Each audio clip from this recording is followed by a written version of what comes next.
আজকে আমি বানাবো নাস্তা বানাবার জন্য এখানে আমি দুটো মিডিয়াম সাইজের আলু ছোটো ছোটো করে কেটে নিয়েছি আর নিয়েছি দুটো কাঁচা লঙ্কা।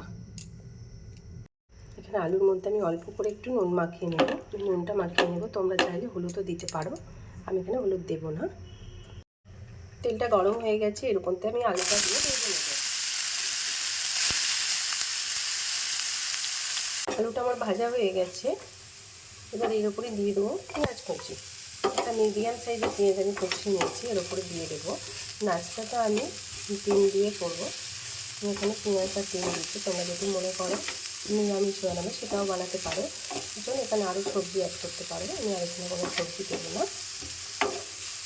পেঁয়াজটা আমি আলুর সাথে একটু হালকা করে ভেজে নেব।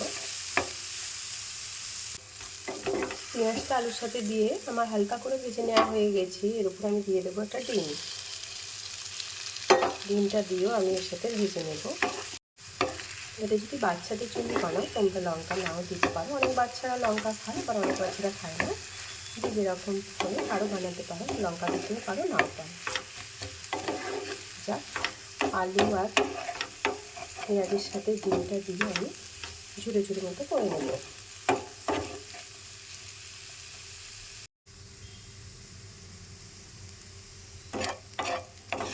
এখানে পেঁয়াজ আর আলুর সাথে ডিমটা দিয়ে আমার ভেজে নেওয়া হয়ে গেছে।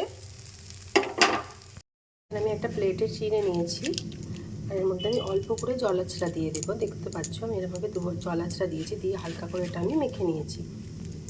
খুব বেশি জল দিইনি, হালকা করে এটা আমি মেখে দিয়ে আলু পেঁয়াজের সাথে আমি চিড়েটা দিয়ে দেবো।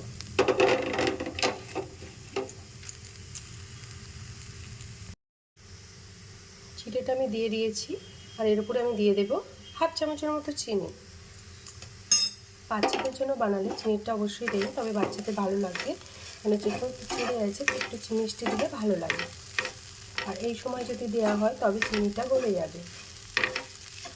আর তোমরা চিনি চাইলে দিতেও পারো, নাও পারো, কিন্তু চিনিটা দিলে টেস্টটা বদলে যায়। এর সাথে আমি ডিম আলু আর পেঁয়াজের সাথে চিনিটা দিয়ে আমি বেশিক্ষণ ভাজবো না, 2 মিনিটের মতো ভেজে নেব। আমার এটা 2 মিনিট ভাজা হয়ে গেছে, এবার আমি এটা নামিয়ে নেব।